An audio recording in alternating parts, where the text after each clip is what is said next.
بسم اللہ الرحمن الرحیم۔ السلام علیکم۔ یہ کتاب آپ کے لیے کاشان بصیرت کے یوٹیوب چینل کی جانب سے ریکارڈ کی جا رہی ہے۔ کتاب کا نام ہے مجالس شہید آیت اللہ دست غیب۔ اب ہم کتاب کا پارٹ نمبر 10 پڑھیں گے۔ معصوم پنجم شہید کربلا امام حسین علیہ السلام کا بقیہ حصہ، صفحہ نمبر 143۔ ذکر کے مراتب ہیں، انہی میں سے ایک ذکر قلبی۔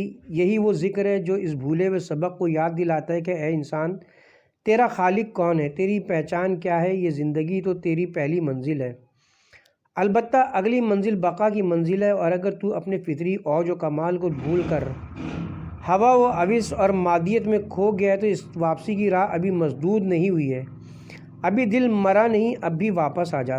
جیسے کہ خداوند کریم نے اپنے حبیب کو مخاطب کر کے فرمایا، بے شک نہ تو تم مردوں کو اپنی بات سنا سکتے ہو اور نہ بہروں کو اپنی آواز سنا سکتے ہو، خاص کر جب وہ پیٹھ پھیر کر بھاگ کھڑے ہوں۔ سورہ نمل آیت نمبر 80۔ یعنی بے جان مردہ دل پر واعظ و نصیحت کا کوئی اثر نہیں ہوتا، جیسے لوہے کی کیل پتھر پر نہیں ٹھوکی جا سکتی۔ ایسے ہی صورتحال کچھ کربلا میں بھی دکھائی دی۔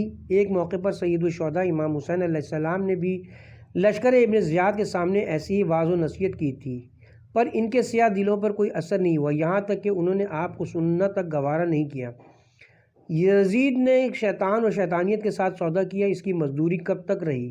امام حسین کے بعد صرف 3 سال تک زندہ رہا۔ ان جرائم کے مقابلے میں وہ چاہتا تھا کہ اسے خوشیاں ملیں، ایک طویل اقتدار ملے، لیکن اس بد نصیب کو صرف 3 سال حکومت کرنا نصیب ہوئی، وہ بھی 1000 تکلیفوں کے ساتھ۔ اس کے بعد واصل جہنم ہوا۔ ادھر حسین نے بھی سودا کیا اپنے خدا سے، خدا نے بھی اس کے عمل کو کم نہیں قرار دیا، یعنی ان کو ایک لامحدود اجر سے نوازا۔ سورہ حجرات آیت نمبر 14۔ آج حسین سلطان زمانہ ہے، عالم ملکوت عالم برزخ پر حسین کی حکمرانی ہے۔ میں اس واقعے کو کبھی فراموش نہیں کر سکتا جو 5 سال پہلے شیراز کے ایک محترم دوست نے مجھ سے بیان کیا۔ وہ کہتے ہیں جوانی کی بات ہے، ہم 3-4 نوجوان جن کی عمریں 18 سے 20 سال ہوں گی، ہم لوگ دورے کی مجالسیں پڑھا کرتے تھے۔ ابھی ہم تربیتی مراحل سے گزر رہے تھے۔ ہمارے ایک ساتھی کا باپ حسینی تھا، وہ مجلسوں کا شیدائی تھا۔ اس کی باری پر ہم اس کے گھر جا کر مجلس پڑھتے، وہ بھی اس کے باپ کی خاطر۔ آخر کار چند دنوں بعد ہمارا وہ نوجوان دوست بیمار پڑا اور فوت ہو گیا۔ اس کی موت نے ہمیں ہلا کر رکھ دیا۔ کچھ دنوں بعد میں نے اسے خواب میں دیکھا کہ وہ بہت ہی خوش ہے۔ میں نے اس سے کہا، اے دوست، تم تو داغ مغفرت دے گئے۔ وہ بولا، تم کیوں پریشان ہوتے ہو، میں یہاں آرام سے ہوں، دنیا کے جھمیلوں سے نجات ملی، آپ لوگ بھی خوش رہیں اور یہاں کی فکر کریں۔ میں نے کسی سے سن رکھا تھا کہ اگر کسی میت کی کلائی پکڑ لی جائے تو اس سے جو پوچھو گے وہ جواب دے گا۔ میں نے اس کا ہاتھ پکڑ لیا اور اس سے کہا کہ میں تیرا ہاتھ نہیں چھوڑوں گا جب تک تو موت کی گھڑی سے لے کر اب تک گزرنے والے تمام حالات مجھ سے بیان نہیں کرتے۔ جیسے ہی میں نے اس سے یہ جملہ کہا، اس پر لرزہ طاری ہو گیا۔ وہ بولا، مجھے چھوڑ دو، یہ باتیں بتانے کی نہیں ہوتی۔ پھر میں نے اس سے کہا، اچھا تو پھر تم ان باتوں کے بارے میں بتاؤ جنہیں تم دنیا سے نہیں جانتے تھے اور وہاں جا کر پتہ چلیں، تاکہ میں بھی سمجھ سکوں۔ وہ بولا، ہم نے حسین کو دنیا میں نہیں پہچانا، یہاں آ کر پتہ چلا کہ حسین کی کتنی بڑی سلطنت ہے، یہاں پر حسین کی حکمرانی کو اچھی طرح جان لیا۔ کتاب نفس المحموم کے شروع میں امام جعفر صادق علیہ السلام سے ایک روایت بیان کی گئی ہے، جس میں امام فرماتے ہیں کہ کسی شخص نے امام سے پوچھا، مولا، آپ کے جد حضرت امام حسین اس وقت کہاں ہیں؟ مولا نے جواب میں فرمایا، کتنا چھوٹا ہے تیرا یہ جسم اور کتنا بڑا ہے تیرا یہ سوال۔ سن، امام حسین کا جسم تو قبر میں، لیکن آپ کی روح عرش الہی کی دائنی طرف ہے، اپنے جد بزرگوار، والد بزرگوار اور مادر گرامی کے نزدیک، اور آپ کی نظریں 2 طرف کو ہیں، ایک آپ کی قبر پر آنے والے زائر کی طرف، دوسری مجلس عزا پر۔ آپ نے فرمایا، امام حسین اپنے جد محمد مصطفیٰ، والد علی مرتضیٰ، اور والدہ فاطمہ زہرا اور بھائی حسن مجتبیٰ سے التجا فرمائیں گے کہ وہ ظاہر حسین کے لیے استغفار کریں تاکہ رب العزت ان کی مغفرت فرمائے۔ اس کے آگے امام فرماتے کہ میرے جد امام حسین بذات خود بھی عزادار سے ہم کلام ہوں گے، یہی میرا بھی مطمئن نظر ہے۔ اگر مجلس عزا میں رونے والے کو یہ معلوم ہو جائے کہ خدا کے نزدیک اس کے رونے کا کیا صلہ ہوگا تو غم کے مقابلے میں اس کی خوشیاں دگنی ہو جائیں گی۔ آئیے رحمت و مغفرت کے لیے اپنے آپ کو دامن حسین سے متمسک کر لیں۔ کبھی کبھی زبان سے ایسا لفظ نکل جاتا ہے جس سے ہر طرف آگ لگ جاتی ہے۔ صرف ایک لفظ کی ادائیگی بہت سے دلوں کو جلا کر خاک کر دیتی ہے۔ روز عاشوراء امام حسین کو بھی ایسے ہی الفاظ سننے کو ملے جن کی تکلیف بھالے اور نیزے سے بھی زیادہ تھیں۔ ایک ملعون نے زبان کا زخم اس طرح لگایا، اے حسین، تم یہ نہیں کہا کرتے تھے کہ میرے بابا علی مرتضیٰ ساقی کوثر ہیں، ان سے جا کر کہو کہ آئیں اور وہ تم کو سیراب کر دیں۔ ایک اور ملعون یہ کہتا ہوا پایا گیا کہ جس وقت خیموں میں آگ لگائی جا رہی تھی، اس نے کہا اجلۃ بالنار۔ صاحب حدائق الاعلی مقامہ اپنی کتاب الدرجۃ النجفیہ میں نقل فرماتے کہ ہمارے اور آپ کے 8ویں امام حضرت علی رضا علیہ السلام سے روایت ہے کہ میرے جد امام حسین علیہ السلام کو عاشور تک اس بات کا اختیار کامل تھا کہ چاہیں تو ظاہری فتح حاصل کر لیں، یعنی مخالفین کا پورے کا پورا لشکر تہس نہس ہو جائے، وہ بھی انگلی کے ایک اشارے سے، یا پھر راہ خدا میں شہید ہو جائیں۔ آپ نے شہادت کو ترجیح دی۔ کسی کی مجال تھی کہ وہ امام عالی مقام کو چھوٹے سے چھوٹا صدمہ پہنچائے؟ وہ کون سی ذی روح ہستی تھی جو امام حسین پر اپنا اثر چھوڑتی؟ وہ کون سی تلوار تھی جس کی کاٹ برقرار رہتی اجازت امام کے بغیر؟ اسی لیے میرے مولا نے فرمایا، خدا کی خوشنودی ہم اہل بیت کی خوشنودی ہے۔ ہر کوئی جو عز و انکساری کے ساتھ اپنے آپ کو خود بارگاہ الہی میں پیش کرے گا وہ عزت پائے گا، البتہ اس شرط کے ساتھ کہ وہ اپنے گناہوں کے خوف سے لرز رہو، اپنے آپ کو حقیر و ناچیز جان رہا ہو۔ شیخ شوستری نے کیا خوب کہا ہے کہ آپ لوگ یہ خیال کرتے ہوں گے کہ جناب حر کی قدر و قیمت جناب حبیب ابن مظاہر سے کمتر ہوگی، کیونکہ اس نے امام حسین علیہ السلام کا راستہ روکا تھا لیکن اس کی ٹانگوں کی کپکپاہٹ کی آواز کو نہیں سنا۔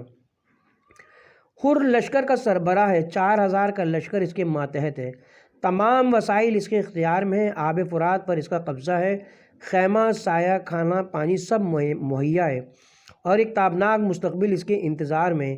ان سب کے باوجود حسین ابن سعد کے مقابل آ کر فرماتے ہیں، اے ابن سعد، کیا تم میرے قتل کا ارادہ رکھتے ہو، یہ جانتے ہوئے بھی کہ میں کس کا بیٹا ہوں؟ اس کو اور بھی واضح و نصیحت فرمائی، جسے سن کر حر ابن سعد کے پاس آیا اور پوچھا کہ تم حسین کے ساتھ کیا کرنا چاہتے ہو؟ اس نے جواب دیا، ہم حسین کے ساتھ جنگ کرنا چاہتے ہیں، وہ جنگ جس کا کم سے کم نتیجہ ہاتھوں کو کاٹنا اور سروں کو تن سے جدا کرنا ہے۔ یہ میرا آخری فیصلہ ہے۔ جیسے ہی اس نے یہ جملہ کہا، حر بولا، اچھا، یہ کہہ کر وہ پلٹا، لیکن کنارے اس کے ساتھیوں کو محسوس نہ ہونے پائے اور وہ اس کا راستہ نہ روک سکیں۔ پشتے لشکر سے ہوتا ہوا امام حسین کے قریب آیا، چہرے پر شرمندگی کے آثار ہیں۔ شیخ شوستری اس شرمندگی کے بارے میں یوں بیان فرماتے ہیں، ایسی شرمندگی کی بہت قدر و قیمت ہے، قربان جاؤں ایسے گناہ گار شرمندہ کے، ایسا شرمسار کہ جسے ڈر ہے کہ کہیں نظر سے نظر نہ مل جائے، اپنا چہرہ چھپا لیتا ہے، اپنے آپ کو تلوار سمیت ہتھیار ڈالنے والے سپاہی جیسی صورت میں ڈھال لیتا ہے، حسین کے روبرو آ کر اپنی پیشانی امام کے قدموں میں رکھ دیتا ہے۔ مولا فرماتے ہیں، اے شیخ، اپنا سر اٹھا، تو کون ہے، کیا چاہتا ہے؟ وہ بغیر سر اٹھائے اسی حالت میں مولا سے عرض کرتا ہے، میں ہی وہ بد نصیب ہوں جس نے آپ کا راستہ روکا تھا۔ مولا، مجھے نہیں معلوم تھا کہ نوبت یہاں تک پہنچ جائے گی، میرے وہم و گمان میں بھی نہیں تھا کہ آپ اتنی سخت مصیبتوں میں گر جائیں گے، کیا میری توبہ قبول ہو سکتی ہے؟ امام نے جواب دیا، ہاں، کوئی بھی اس درگاہ سے محروم نہیں۔ اے گناہ گاران زن و مرد، رمضان کا مہینہ ہے، توبہ کرنے کا مہینہ ہے، تمہارے بعض وہ گناہ جو تمہیں شرمسار کرتے ہیں توبہ کرو تاکہ سربلندی حاصل کرو، بعض وہ گناہ جو تمہاری ٹانگوں کی لرزش کا سبب بنتے ہیں توبہ کرو تاکہ خدا کی امان پاؤ۔ رسول خدا نے ارشاد فرمایا، ہر وہ شخص جس نے کسی مومن کا دل دکھایا یا اس کا مذاق اڑایا وہ غضب الہی کا حقدار پایا۔ مجھے نہیں معلوم وہ جنہوں نے امام حسین علیہ السلام کے ساتھ ایسا برتاؤ کیا اور ان کا اس طرح مذاق اڑایا، خدا ان کے ساتھ کیسا سلوک کرے گا۔ اس ناپاک نے آواز لگائی، اے حسین، دیکھ اس آب فرات کی لہروں کو جو مچھلی کی طرح بل کھاتا ہوا بہہ رہا ہے، لیکن اس کا ایک قطرہ بھی تیرے حلق تک نہیں پہنچنے دوں گا۔ حضرت امام حسین علیہ السلام کی زندگی کی آخری ساعت کی طرف اشارہ کرتا چلوں، آپ قتل گاہ کے گھڑے میں اپنے پروردگار سے ہم کلام ہوتے ہوئے فرماتے ہیں، تیرے سوا میرا کوئی رب نہیں ہو اور میرا کوئی معبود نہیں تیرے سوا۔ میں عرض کروں گا اے مولا حسین، آپ کے بدن پر پڑنے والے وہ زخم، گرمی کی شدت سے جگر کا کباب ہونا، وہ عظیم پیاس، اپنے بیٹوں کے داغ، ان میں سے کسی چیز نے بھی آپ کے قدم نہیں ڈگمگائے۔ قربان جاؤں تیرے ہائے حسین۔ بحار الانوار سے روایت ہے کہ رسول اللہ نے جب 2 صحابیوں کے ہمراہ مکے سے مدینہ ہجرت فرمائی تو راستے میں آپ نے معبد کے خیمے تک پہنچے۔ آپ لوگوں کے پاس زیادہ راہ بھی نہ تھی۔ آپ نے معبد سے فرمایا تمہارے پاس کچھ کھانے کو ہے؟ اس خاتون نے شرمندگی کے ساتھ عرض کیا ہمارے پاس کچھ بھیڑیں ہیں جنہیں میرے شوہر چرانے کے لیے لے گئے ہیں، صرف یہ ایک بیمار بکری ہے جو اپنی بیماری کی وجہ سے نہ جا سکی۔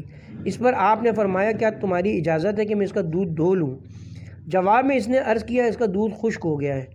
آپ کی مرضی۔ پھر جیسے ہی حضور نے اپنا دست مبارک اس بکری پر پھیرا، اس کی برکت سے وہ صحت یاب بھی ہو گئی اور اس کے تھن دودھ سے پر ہو گئے۔ تمام افراد نے سیر ہو کر دودھ نوش فرمایا اور گھر کے برتن بھی دودھ سے پر کر لیے گئے۔ اس کے بعد کچھ دیر آپ نے دوپہر آرام فرمایا۔ جب بیدار ہوئے تو پانی مانگا اور نماز کے لیے وضو فرمایا۔ اس خیمے کے نزدیک ایک کانٹے دار درخت تھا جس کا نام اوسجا تھا۔ حضور نے 3 مرتبہ کلی کی اور 3 مرتبہ ناک میں پانی لیا، وہ پانی اس کی جڑوں تک پہنچا۔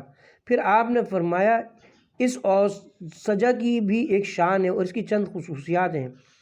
معبد کے بھانجے نے کہا کہ ہم نے اسے پہلے کبھی اس طرح وضو کرتے اور نماز پڑھتے نہیں دیکھا تھا۔ حضور اور ان کے ساتھی چلے گئے۔ دوسرے دن ہم نے دیکھا کہ وہی درخت بڑا اور سرسبز و شاداب ہو چکا تھا اور اس میں آلو کی شمشکل پھل نمودار ہوئے جو کہ شہد سے زیادہ شیریں اور مشک سے زیادہ خوشبودار۔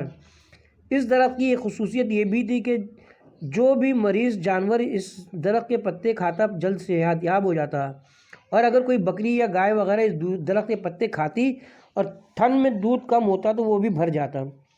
اسی طرح قبائل عرب کا جو بھی قافلہ وہاں سے گزرتا ہے اس کے پتے توڑ کر اپنے ہمراہ لے جاتا۔ اس درخت کی برکت سے معبد کے معاشی حالات بھی بہتر ہو گئے۔ ابھی 10 سال کا عرصہ ہی گزرا تھا کہ ایک دن ہم نے دیکھا درخت کی حیت تبدیل ہو گئی ہے، سارے پھل گر گئے، سارے پتے جھڑ گئے، درخت کی شادابی ختم ہو گئی۔ پر پھر چند روز بعد خبر آئی کہ رسول خدا اس دنیا سے کوچ کر گئے۔ درخت کے میوے بھی کم ہو گئے، حجم میں چھوٹے اور سابقہ مزہ بھی نہ رہا۔ پھر ایک دن کیا دیکھتے ہیں کہ اس درخت پر نہ پتے ہیں اور نہ میوے۔ کچھ عرصے بعد کوفے سے خبر آئی کہ علی کو قتل کر دیے گئے، اور پھر 20 سال کا عرصہ گزر گیا، لوگ اس درخت کی لکڑی سے شفا پاتے تھے۔ پھر ایک دن ہم نے دیکھا اس درخت کی شاخوں اور ٹہنیوں سے خون رس رہا ہے، جیسے کہ گوشت کاٹنے کے بعد خون رستا ہے۔ ہم لوگ حیران رہ گئے، یہاں تک کہ رات ہو گئی۔ کیا دیکھتے ہیں کہ اس درخت کے گرد نالہ و فغاں بلند ہوئے ہیں۔ اے فرزند نبی، اے فرزند وسیع، اے اولاد پیغمبر، اے نبی کے جانشین کے فرزند۔ جنات فرزند پیغمبر کے لیے عزاداری کر رہے تھے۔ کچھ ہی عرصہ نہ گزرا تھا کہ خبر آئی کہ حضرت امام حسین علیہ السلام کو کربلا میں شہید کر دیا گیا، اور پھر وہ درخت سوکھ گیا۔ آہستہ آہستہ اس کی شاخیں اور جڑیں بھی سوکھ گئیں، یہاں تک کہ کچھ عرصے بعد وہ ناپید ہو گیا۔ بحار الانوار کی 10ویں جلد میں روایت ہے کہ 5 آدمی نصرت امام حسین علیہ السلام کی خاطر کربلا کی جانب سفر کی غرض سے روانہ ہوئے۔ رات کی تاریکی میں سفر کرتے اور دن میں کسی کونے میں چھپ جایا کرتے تھے، یہاں تک کہ 11ویں دن سابیہ نامی گاؤں تک پہنچ گئے۔ ان کو ایک جھوپڑی نظر آئی، یہ 5 آدمی اس میں داخل ہوئے تاکہ کچھ دیر آرام کریں اور پھر خود کو کربلا تک پہنچا دیں۔ اچانک دو آدمی عجیب شکل کے نمودار ہوئے، ان میں ایک بوڑھا اور دوسرا جوان تھا۔ یہ 5 انہیں دیکھ کر ڈر گئے۔ ان میں سے بوڑھا مرد گویا ہوا کہ آپ لوگ ڈرے نہیں، ہم بھی مومنین میں سے ہیں، پر ہمارا تعلق اجنہ سے ہے۔ یہ نوجوان میرا بھتیجا ہے، ہم نے سنا کہ پیغمبر کا بیٹا حسین مظلوم کسی مصیبت میں گرفتار ہو گیا ہے، ہم دونوں انہی کی نصرت کے لیے کربلا جا رہے ہیں۔ پھر دفتن اس بوڑھے آدمی نے کہا میری رائے تو یہ کہ آپ سب یہاں کچھ دیر انتظار کریں، میں ابھی صورتحال معلوم کر کے آتا ہوں تاکہ آپ لوگوں کو آگاہ کروں۔ یہ کہہ کر وہ چلا گیا۔ کچھ ہی دیر بعد وہ واپس آیا مگر اپنے آپ کو ظاہر نہ کیا اور جھوپڑی کے باہری سے یہ اشعار پڑھے جن کا مفہوم یہ کہ خدا کی قسم میں واپس نہ آتا مگر یہ کہ میں نے خود حسین کے چہرے کو خاک و خون میں آلودہ دیکھا اور ان کو نہر کر دیا گیا۔ شیخ شوستری فرماتے ہیں جب حسین کے بدن پر سر نہیں تھا تو اس مومن جن کو کیسے معلوم ہوا کہ حسین کا چہرہ خاک آلود ہے اور اسے نہر کیا گیا ہے؟ ہائے اس لمحے کی جسمانی وضع ہے۔ ایک روایت جو کہ خود ابا عبداللہ الحسین سے ملتی ہے، حضرت فرماتے ہیں میں ہی وہ مقتول ہوں کہ کوئی بھی مومن مجھے یاد کرے اور نہ روئے، یہ ناممکن ہے۔ ابھی آپ نے دیکھا کہ جیسے ہی نام حسین آیا اور آپ کے آنسو جاری ہو گئے، اس سے معلوم ہوتا ہے کہ الحمدللہ ابھی ایمان ہے۔ دوسری روایت میں صادق آل محمد فرماتے ہیں کہ ہمارے شیعہ ہماری فاضل مٹی سے پیدا کیے گئے جو ہماری مصیبت پر غمگین اور ہماری خوشی پر شاد ہو جاتے ہیں۔ ادھر محرم کا چاند نظر آیا، ادھر آل محمد کی غم کے دن آن پہنچے۔ میں بھی غم گسار ہو گیا ہوں۔ یہ اس بات کی علامت ہے کہ اہل بیت اور ان کے شیعوں کے درمیان کوئی نہ کوئی روحانی تعلق ہے، ورنہ کون کسی کے لیے روتا ہے؟ یہ وہ کام کہ جس کے خلوص میں کوئی شک نہیں وہ ہے حسین کا غم منانا، حسین کے لیے رنجیدہ ہونا، کیونکہ یہی وہ غم ہے کہ جس میں نہ کوئی دکھاوا ہے اور نہ ریاکاری۔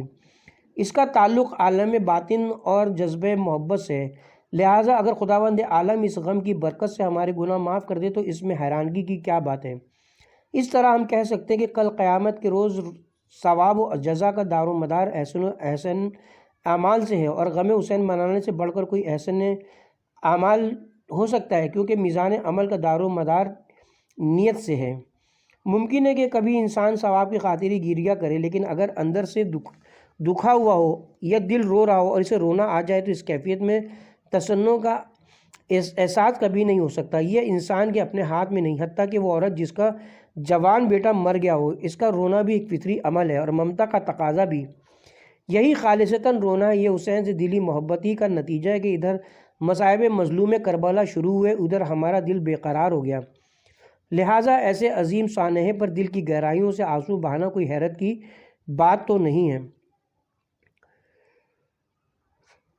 نہیں معلوم کہ آج کل کے روزے کتنے گھنٹے کے ہیں، 14 گھنٹے، 16 گھنٹے یا اس سے بھی کم زیادہ۔ صحیح معنوں میں تو افطار کے قریب بھوک اور پیاس کا احساس ہوتا ہے، بس جلدی سے اذان ہو اور روزہ کھولیں۔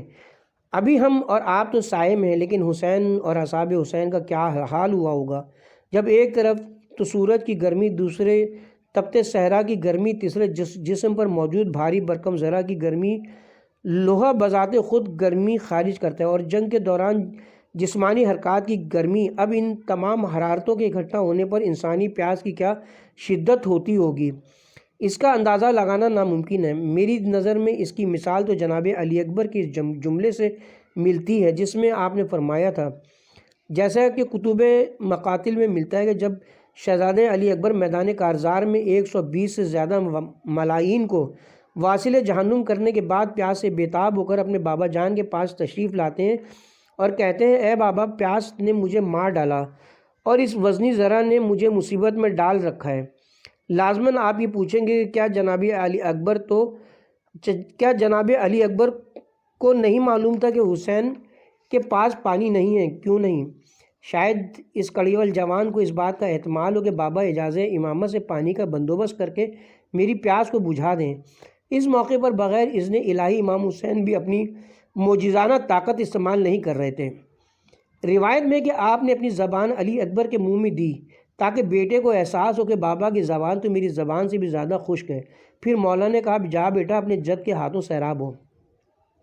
شب عاشور ایک قاصد خیمہ امام حسین کے پاس آیا اور کہا کہ مجھے محمد بن بشر سے کام ہے۔ قاصد نے محمد بن بشر سے کہا کہ تمہارا بیٹا گرفتار کر لیا گیا ہے، چلو رقم کا بندوبست کرو اور تاوان دے کر اسے آزاد کرا لو۔ محمد بن بشر نے جواب دیا کہ میں اس حالت میں حسین کو چھوڑ کر کیسے چلا جاؤں اور بعد میں سر راہ بیٹھ کر ہر آنے جانے والے سے حسین کی خیریت معلوم کروں؟ میرا دل بہت بے قرار ہے، میرا بیٹا اسیر ہے تو ہوا کرے، پر میں حسین کو چھوڑ کر نہیں جاؤں گا۔ امام حسین کے پاس رقم تو نہیں تھے جو وہ محمد بن بشر کو دیتے، البتہ آپ نے کپڑوں کے چند ٹکڑے انہیں دیے کہ وہ انہیں بھجوا کر ان کی فروخت سے حاصل شدہ رقم سے اپنے بیٹے کو آزاد کروا لیں۔ ایک ایسے موقع پر آپ نے اپنے صحابی کے دنیاوی مسائل حل کرنے میں اس کی مدد فرمائی۔ قرآن مجید کی روح سے عبادت میں سب سے اعلیٰ درجہ پرخلوص عبادت کو ملتا ہے، جیسے کہ قرآن پاک میں ہے، یعنی جب خدا کی عبادت کر ہی رہے ہو تو کیوں نہ پرخلوص طریقے سے کرو، جس اللہ کے سوا کسی اور کا سروکار نہ رہے۔ اولین و آخرین میں سے کسی نے بھی امام حسین کی طرح پرخلوص عبادت نہیں کی، جس طرح متعدد روایات سے ملتا ہے کہ خدا نے بھی اس دنیا میں ہی امام حسین کے انجام کار کو سب پر عیاں کر دیا، ان کی آقائی کا بول بالا کر دیا۔ ہاں، اگر ابن زبیر کی مانند کے جس نے لوگوں کو اپنی جانب مبذول کیا اور حسین نے لوگوں کو اپنے اللہ کی جانب رہنمائی کی۔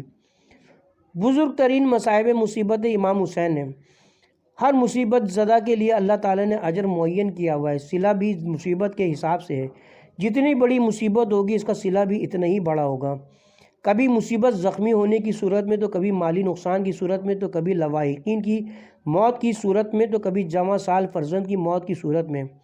ہر دفعہ جتنی مصیبت عظیم ہوگی اس کا رتبہ بھی عظیم ہوگا۔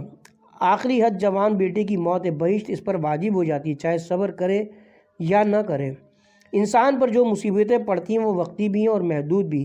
مثال کے طور پر کسی کا سر پھٹ گیا، کچھ عرصے بعد ٹھیک ہو جاتا ہے اور بعد میں وہ بھول بھی جاتا ہے، بہرحال اس کا صلہ اس کو ضرور ملے گا، لیکن مصیبت امام حسین بھولنے والی چیز نہیں۔ لہٰذا جو زحمتیں ہم نے پچھلے سال عزائے حسین کے برپا کرنے میں اٹھائی تھیں، اس سال بھی بغیر بھولے وہی صفِ ماتم بچھائیں گے، کیونکہ کارخانہ حسین میں اس کا اجر و ثواب لامحدود ہے۔ چنانچہ مولا کی مصیبت بھی لامحدود ہے۔ مظلوم کربلا پر جو مصیبتیں نازل ہوئیں، زمین و آسمان میں اس کی مثال نہیں ملتی۔ اس نظریے سے زمین و آسمان میں کتنے انقلاب ظہور پذیر ہوئے ہیں۔ قبر ایک ایسی جگہ ہے جہاں انسان کا واسطہ اس سے پہلے کبھی نہیں پڑا، یہ ایک بڑا ہولناک مرحلہ ہے، جیسا کہ کتاب من لا یحضر الفقیہ میں کسی روایت سے بیان کیا گیا ہے کہ جس وقت آپ کسی مردے کو قبر میں اتار رہے ہوں تو اگر مرد کا جنازہ ہے تو مستحب ہے پائنتی طرف سے 7 گز کے فاصلے پر منزل دیں، 3 منزلیں، اور اگر عورت کا جنازہ ہے تو سراہنے یعنی قبلے کی طرف سے، جیسا کہ امام زین العابدین علیہ السلام فرماتے ہیں۔ یہاں پر شیخ شوستری نے بھی کسی روایت سے استفادہ کرتے ہوئے فرماتے ہیں کہ اگر کوئی کسی مومن کا دل خوش کر دے تو اس کے دفناتے وقت ایک نور مجسم اس کی قبر میں اس کے ہمراہ داخل ہوگا اور یہ کہے گا میں وہی خوشی ہوں جو تم نے فلاں دن فلاں مومن کو دی تھی۔ اور ہاں، اگر کسی غمگین مومن کو یا کسی مومن کامل الایمان کو شاد کرے تو کیسا ہے، اور اگر وہ شخص پیغمبر یا امام ہو تو کیسا ہے۔ اس موقع پر شیخ صاحب فرماتے ہیں کہ جس شخص نے حسین پر گریہ کیا گویا اس نے پیغمبر کو شاد کیا، کتنا سعادت مند ہے وہ شخص جس کی قبر میں نور محمدی ہو۔ کیا ایسا کوئی فرد ہے کہ جو یہ دعویٰ کرے کہ وہ پاک و پاکیزہ اس دنیا سے رخصت ہوگا، اس کے ذمے کسی کا بھی حق نہیں ہوگا؟ آیا اس نے زندگی میں کسی کو بے آبرو نہیں کیا ہوگا، اس نے کسی کی غیبت نہیں کی ہوگی؟ خلاصہ یہ کہ اس کا حل کیا ہے؟ جیسا کہ امام جعفر صادق علیہ السلام فرماتے ہیں، اگر کسی کا دل ہماری مصیبت پر روئے تو موت کے وقت اس کو ایسی خوش نصیب ہوگی جو تا قیامت تک جاری رہے گی، یعنی عالم برزخ میں اس کو کسی قسم کی کوئی پریشانی نہیں ہوگی۔ حسین مظلوم پر رونے کا صحیح اثر تو قیامت کے روز ظاہر ہوگا، یہ تو سب جانتے ہیں کہ وہ دن کیسا ہولناک ہوگا۔ قرآن مجید میں بھی قیامت سے متعلق دل دہلانے والے واقعات سے بھی آپ لوگ خوب واقف ہوں گے، یہاں تک کہ خود اللہ تعالیٰ نے اس دن کو فزع اکبر سے تعبیر کیا ہے۔ کوئی فرد بھی ایسا نہیں ہوگا جو اس دن کی ہولناکیوں سے مضطرب و پریشان نہ ہو۔ اس روز کی وحشت سے محفوظ رہنے کے لیے امام جعفر صادق علیہ السلام کی یہاں یہ حدیث بیان کی جاتی ہے جس میں آپ نے فرمایا، جو کوئی عاشورہ کے دن چھٹی کرے، ہر قسم کی معاشی سرگرمیاں بند رکھے، یہاں تک کہ روزانہ کی مزدوری کو بھی ترک کرے، خداوند کریم اس کی دینی و دنیاوی حاجات پوری کرے گا۔ بنی امیہ اس دن کو متبرک اور عید کا دن مانتے تھے۔ جو کوئی اس دن کو سوگواری کی حالت میں گزارے گا، یہی ہماری اس مجلس کا مرکزی ہدف بھی ہے۔ اس کے صلے میں خداوند عالم کل قیامت کے روز کو اس کے لیے سرور و شادمانی میں تبدیل کر دے گا۔ اس روز کے جس دن ساری خلقت اپنے اعمال کی جواب دہی میں پھنسی ہوئی ہوگی، عزاداران حسین روایات کے مطابق زیر سایہ عرش امام حسین کی معیت میں ہوں گے اور جنت کی اصلی نعمتوں سے سرفراز ہو رہے ہوں گے، باقی سب لوگ اعمالوں کے حساب کتاب دینے کے عذاب میں سرگرداں ہوں گے۔ جناب حبیب ابن مظاہر حضرت امام حسین علیہ السلام کے بزرگ اور محترم صحابی تھے۔ بچپن کے دوست اور ساتھی ہونے کے ناطے آپ کا مولا سے خاص تعلق رہا ہے۔ روایت میں کہ حبیب ابن مظاہر کی شہادت نے امام حسین علیہ السلام کو رنجیدہ کر دیا تھا۔ ان کی فراقت مولا پر بڑی سخت گزری۔ کہیں پر مولا نے فرمایا، میں نے اپنے اور اپنے جانثاروں کا حساب اللہ پر چھوڑا۔ ابھی حسین کے چاہنے والوں پر سخت دن آئیں گے، اس لیے ہر آنے والی مصیبت پر خدا کے ہاں اپنا کھاتا یعنی اکاؤنٹ کھول لو اور ان کو جمع کیے جاؤ۔ روز عاشورہ قمر بنی ہاشم حضرت ابو الفضل عباس نے اپنے تینوں سگے بھائیوں عبداللہ، عثمان اور جعفر جو کہ ماں ام البنین کے بطن سے تھے، ان سے فرمایا، اے میرے بھائیوں، تم پر جان قربان آگے بڑھو اور تینوں اپنے آپ کو مولا پر سے قربان کر دو۔ مجھے بڑی خوشی ہوگی کہ تم لوگ مجھ سے پہلے میدان میں جاؤ اور جام شہادت نوش کرو، تاکہ میں تم تینوں کا داغ بھی اپنے دل پر لوں اور زیادہ اجر پاؤں۔ ہر وہ شخص جو جتنے زیادہ اولاد کے بھائیوں کے داغ مفارقت اٹھائے گا، خدا کے نزدیک اس کا اجر بھی اتنا ہی زیادہ ہوگا، ورنہ آدھا گھنٹہ پہلے یا بعد میں کوئی فرق نہیں پڑتا۔ جناب ابو الفضل عباس چاہتے تھے کہ زیادہ سے زیادہ مصائب برداشت کریں، اس اعلیٰ درجے پر فائز ہو جائیں، جیسا کہ امام سجاد علیہ السلام فرماتے ہیں کہ تمام شہداء ان پر رشک کرتے تھے۔ اللہ تعالیٰ نے آپ کو ہر مصیبت سہنے کی صلاحیت بخشی ہے۔ جو لوگ بھی آپ سے متوسل ہوتے ہیں، آپ اس کی فریاد کو پہنچتے ہیں، اسی لیے آپ کا لقب باب الحوائج پڑ گیا ہے۔ اے دوست داران حسین، آپ لوگ بھی اسی راہ پر چل پڑیں، صبر کا دامن تھام لیں اور عہد کریں کہ ہر آنے والی سختی کو خندہ پیشانی سے برداشت کریں گے، صبر کو اپنا پیشہ بنائیں۔ اہل سنت حضرات کی کتابوں میں بھی ملتا ہے کہ پیغمبر اسلام صلی اللہ علیہ وسلم جناب عائشہ، جناب فاطمہ، جناب ام سلمہ مسجد اور اپنے اصحاب کے مجمع میں عزائے حسین برپا کرتے تھے۔ مرحوم امینی کتاب میسر تناو سنتا میں ایک روایت بیان کرتے ہیں جس کا مضمون کچھ اس طرح: ایک مرتبہ جناب رسول خدا خانہ ام سلمہ میں تشریف فرما تھے کہ یکایک امام حسین دوڑے ہوئے آئے اور پیغمبر خدا کی جانب بڑھنے لگے۔ جناب ام سلمہ نے روکنے کی کوشش کی اور کہا کہ تمہارے نانا سو رہے ہیں، لیکن حسین نے کوئی پرواہ نہیں کی اور دوڑ کر نانا کے سینے پر بیٹھ گئے۔ ام سلمہ انتظار کر رہی تھی کہ کب رسول اللہ اٹھتے ہیں، یہاں تک کہ ایک بار پیغمبر کی گلوگیر آواز سنی تو آپ نے اپنے نزدیک یہ خیال کیا کہ حسین نے آپ کے آرام میں خلل ڈالا ہے، اس لیے آواز دے رہے ہیں۔ آپ نے بڑھ کر معافی چاہی اور کہا کہ میں نے تو حسین کو روکا تھا پر یہ نہیں رکے۔ رسول اللہ نے فرمایا، اے ام سلمہ، میں اس لیے تھوڑی رو رہا ہوں کہ حسین میرے سینے پر کیوں چڑھے، بلکہ میں اس لیے رو رہا ہوں کہ ابھی بھی جناب جبرائیل تشریف لائے تھے۔ انہوں نے حسین سے متعلق گزارشات بیان کی۔ حسین کی زمین کربلا دکھائی اور مٹی مجھے لا کر دی۔ یہ رہی وہ مٹی میرے ہاتھ میں، اس کو اپنے پاس رکھو۔ جس وقت یہ مٹی خون میں تبدیل ہو جائے، جان لینا کہ حسین قتل کر دیا گیا۔ مسلمانوں کو چاہیے کہ قرآن اس رسول کی پیروی کرتے ہوئے عزائے حسین برپا کریں۔ دوستان محمد میں سے آج تک کوئی بھی اصحاب امام حسین کے مرتبے کو نہیں پہنچ سکا، چنانچہ خود بقول امام مظلوم، جیسے اصحاب با وفا مجھے ملے، ویسے اصحاب نہ میرے نانا کو ملے اور نہ میرے بابا کو ملے اور نہ میرے بھائی حسن کو ملے۔ محبت اور جان نثاری میں تو اصحاب حسین نمونہ تھے۔ توفیقات خداوندی کی بدولت انہوں نے اپنے دلی لگاؤ کا اظہار کچھ اس طرح کیا کہ دنیا حیران رہ گئی۔ ظہر عاشورہ جس وقت مولا نماز ادا کرنے کے لیے کھڑے ہوئے تو جناب سعید بن عبداللہ حنفی اس طرح سے آپ کے سامنے سینہ سپر ہو کر کھڑے رہ کے ہر آنے والے تیر کو اپنے جسم پر روکتے تاکہ آقا محفوظ رہیں۔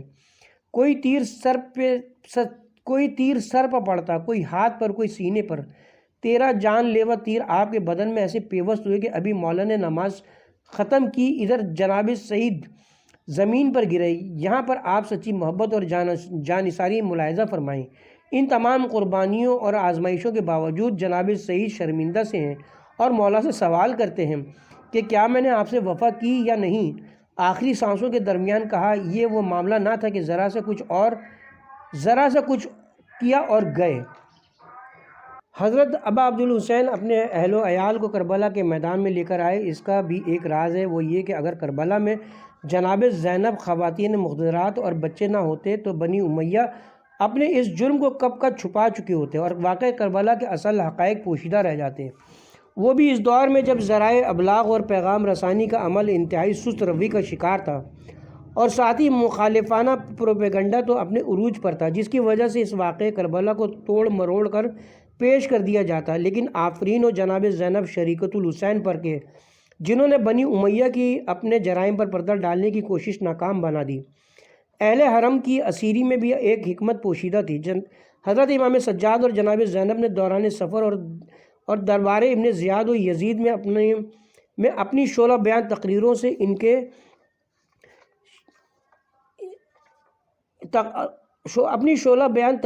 سے ان کے شیدائی تھا۔ اس کی باری پر آپ اس کے ساتھ ہی نہایت ہی معذرت چاہتے ہیں کہ یہاں پہ اس کتاب کی ترتیب کے صفحات کی ترتیب جو بہت بگڑی ہوئی ہے، اور ہم اپنے پارٹ نمبر 10 کا اختتام یہیں پہ کرتے ہیں۔